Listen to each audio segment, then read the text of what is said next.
Naturangamai Nai Sangolava.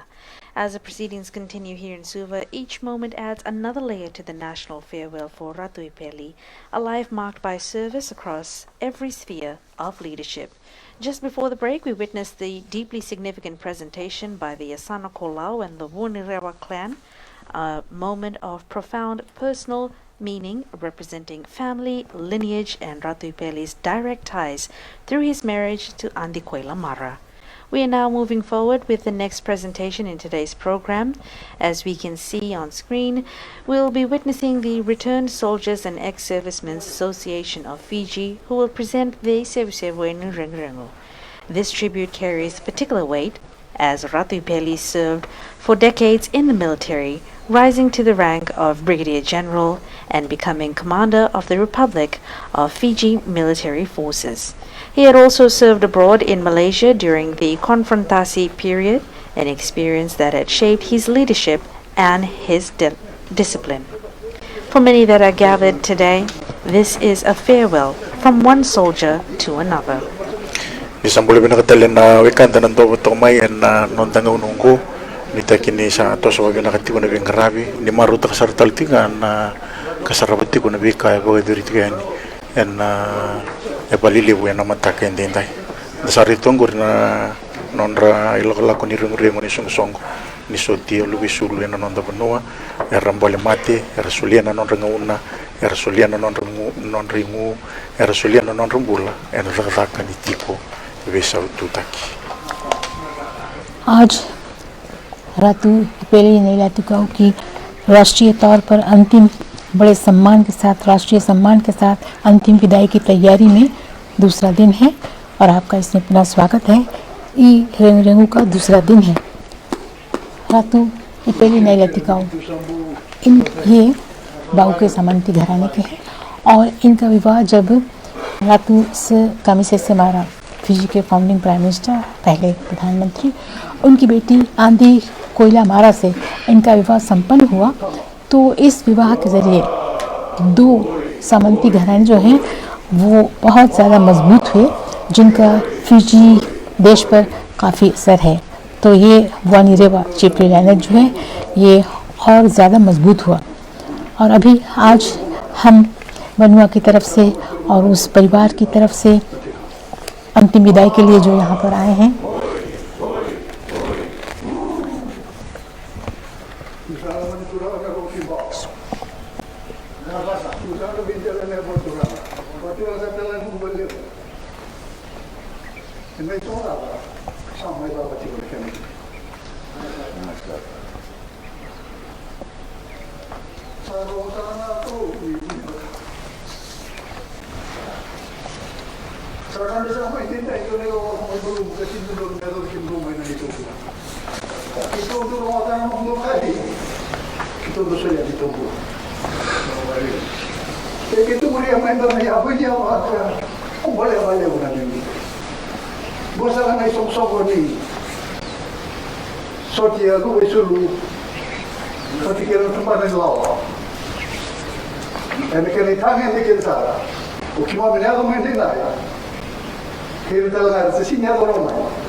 Ino tora lagi tu roti ni. Narani kiman boy maka tiwa kina lalu beri. Ini nan salu wala sulu. Sin bati rawan lalu ni vingra. Ni bara ni no biko. Cerita kini bazar cina na ben cerita ki watu la na do ruba. Narani basi ke tikina lam ni kalau. Kamar roti itu kina no men. Sini no kai ko mai. Salu wala sulu bati kini au. Kiman sawat wala tu. Duan kali le ko mai na numi. Abita ikin man ruwadi o so ikin mo yago mai mundo bata ni vega na man turo balap sa kana kene tu era ti morna tura ni walmo marab ni walmo do ngadi ni walmo kena ni kalau tadi mana itu tu berai juri matan tu kan nung nera ti wike na no roso sa sinti wa sabu mi ruti se tu ni kina le lo ti mai nai si no le lo ti mai mo viti ke tu ma asal wa to ti kani sun e sa wa ra ti wa tu sa beauty ki ma mi na te mo tu ra ma sa ro ti ma ndo balap sa le tu kere mo sa su sa ni ba ka ko mai si ko ta ga ka ki tu ko sa mi tu ni ari tu ni ba ro mai tu ni ba ro ko mai nam bai ni rum ni ba no asi tu ni ga mai ni butra iya mai awon bi mar ho ya sa mai ki mi mai bi ki ni ge so ta ke la ro bi ta je mai kasi ni mai ka le ra ni ge no ma ni ge no ni ko tu sa ri ra ala ko ni tu la ma ti ke ni ti wa tu la ke ra mo ra tu we o sa ko la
Islam. Wah, oi. Inaunui berpasang-pasang barang-barang narok tinggi. Matentu yakadi natura. Dosala kamu nama sampai itu biasa nama temu natura. Kamu nama sampai buang nasa aja natura nasi lindai. Nama kamu nama saya cuma untuk membela buang lebih kamu. Nanti saya cuma ikan untuk narok tinggi. Kamu nama lele saja. Lele saja na. Nasaka. Lele saja na natura. Kaya mina remuli kasa chuko. Tato nagsa tingin kauna kami na lebitul ni kasa chuko.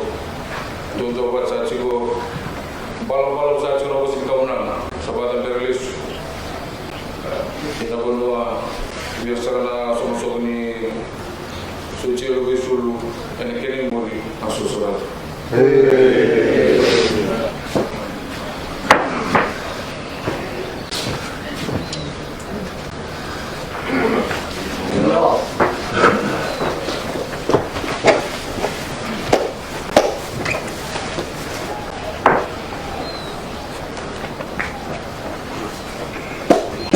Jadi kau bisa diurus, kau pernah apa pernah? Kau pernah sekali bila kali, kau pernah nerolong. Tapi ada apa orang saya cuma nerolong. Berbuat sama untuk orang kurban. Saya ada apa orang tak mengamai na orang makan untuk orang roti bau. Kita bila kali. Saya ada apa orang itu kau pernah kiri lawan. Masih itu mereka mesti kuat, begitu na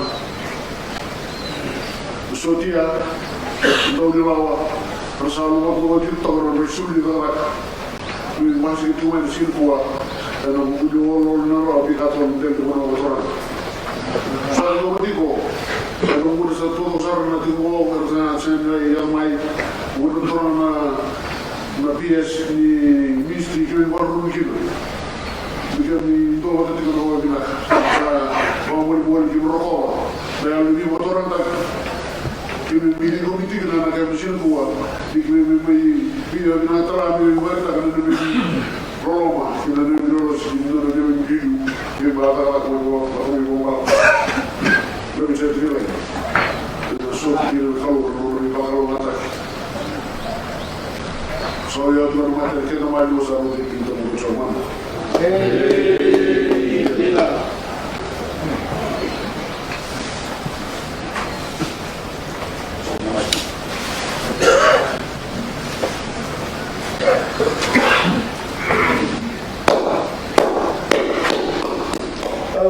kali masalah tumandangan kemenangan nai bono baturan. Nai warita kini beba men. Ibarita kini beki ngomi, ibarita kini beka wita, ibarita kasar cuma nongol turang amal, dapuni bapa, betul kama. Karena bisa cuma na, mau turang naruh timba, ini kena macam buat. Kuno tanga wali nasional kena matuwa sami kan bisa kana numundo kamunang bina kan ibe ba mene bora ba mene tukina nalingani wa undanga era ba rurungi tu ena nana belu tak dona turang sabu tu sama na numundo bonota Bunga itu tu nalar menikmati kalau nonton mau. Siapa dah ni bilu tak kena tahu le lo. Ni mau nak dan ramai kena ni tu kena dia sana bulkawan, itu sana bulkawan. Bukan mati itu ni, mati di sini ni. Bebekau. Rumah balik tak saya ni pun nombor dua beben meni. Wei rasakan na lima ni wong ganga, nombor lima ni wong ganga. Ena nada bunwa. Indah kena isong-isong Ni soti lu besu. Kaba kaki na ver nando ni lawa. Era ngara bita bisa tu. Era sini kuat. Sana bisa kena menua. Kumun. Ina menua ibu besar. Ena matin tu biar kena tobat. Era level sama cikgu, nana mun rau. Lemi song. Rau mai ba mena sama cikgu ni kuat dengan kamu nak. Sari lima mana bawa bina. Sari lima masa kena bawa mundo. Kasih amdo sakit di talon oleh buni non nele sendiri dai. Nindo mai kona kasih cikgu. Dua na yang lele sar. Karena pun nanu tu mereka kau tamai. Mereka nanu mungkin. Nanu liu. Bagaimana? Kan tuan mau nak reda lagi. Tidak betul ni liu ni mati tu. Oh itu lah manusia. Ngakal. Cuma minta orang otak tiko. Itu cuma tak rumah merah. Kamu dah dikira memang ada turang mana. Cuma mikirlah itu ada turang. Itu ada tu mana mana.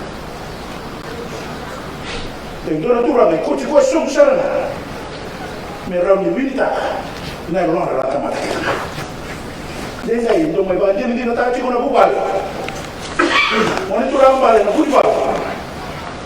Karena ikilah itu kina. Na yang ada turang. Nona mungkin nona tamat. Terus sampai buat turang tak ada buat. Lebih tu negara kamu nana, naik bono. Di mereka lelai, sangat kena yang. Bokau tu mai baru metokon kina. Maka satu ban koto ni nona. Ne sudah ni dah bukan, namun itu turangan. Toke ni semua. Sada budi dia nak bawa bina. Lalu juga nama doa kamu nana. Kamu nana bibi ni bibi apa yang gede. Kamu nana bibi ni bono. Lebih itu juga mana kalau nak temanda. Mepos apa kalau nggak tetap. Hari tak apa jadi tak tiba ni kaki ni dona turang balik. Soal saya tu nak yang Draki bina kaki ko, betul mana mau ni bagus menggele. Mekilat juga biti ko tali dua. Enak kan? Mesusomni. Ni mau ni turang ini soal. Lagi saya cuma sumber biti talah. Kalau kata salah tiko na lomo ni magawa. Yang bagi bina katiko, na lomo ni benua. Lagi tiko ngana mati tuli kalau mana?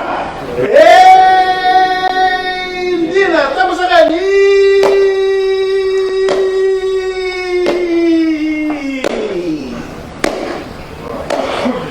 Yang mana sa kena kemunang kaliu.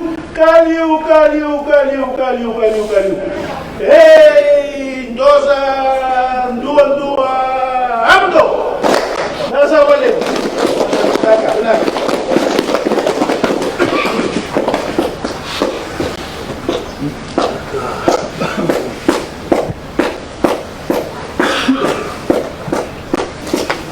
Ya, sahabat kurang masyarakat Ciko. Ini suci aku disulu. Karena bisa macam suci dengan apa sekali lawa. Karena selalu bakal juga disulu di tanah. Terus sampai sini sangat semua disulu yang berdaya. Saya lupa suci kurang masyarakat. Sahabat dewasa bisa juga di tugu-tugu ni buat ditanya menang gerabi. Saya berusaha nolong saya nggak sangat juga dan tugu-tugu berturang ini songlaka. Sahabat nggak usah kecibo. Dosarin satu ni sahabat nggak usah kecibo na ringu-ringu kena olah saran pasti kesangat cukup mai.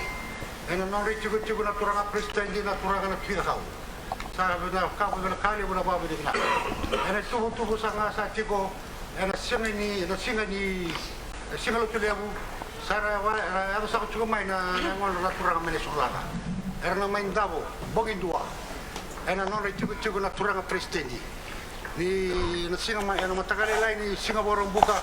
Sana bagai dari sangat cukup kina na lotu. Ena vima mani walu. Ena alabat pak. Ni dabo na lotu.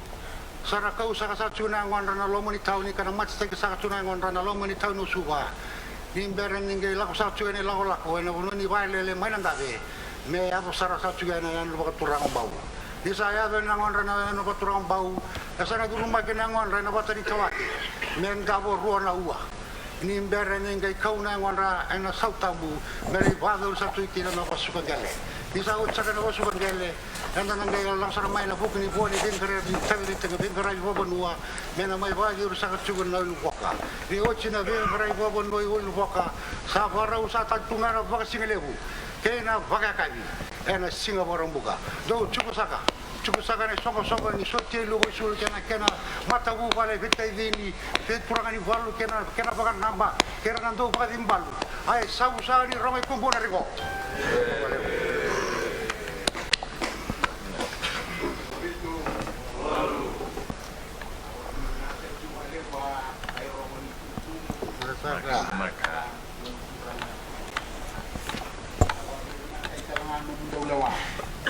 Dom cuma tangan mungkin lewat turang mana? Enak.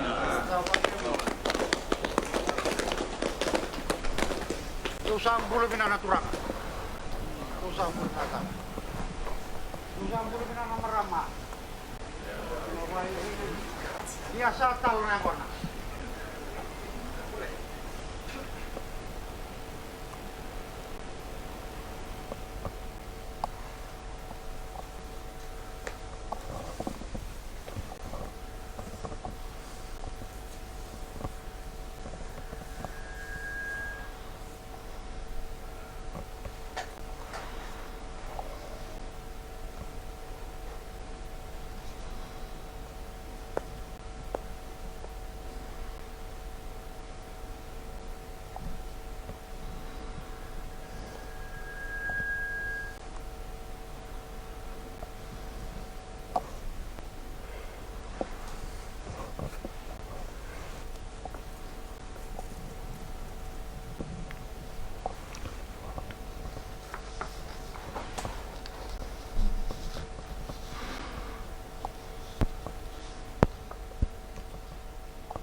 That concludes the Irang Rango and Naisevu from Fiji's ex-servicemen who once wore the uniform and stood in defense of our nation and shared a sacred bond of service with the late Ratu Ipeli Nailatikau.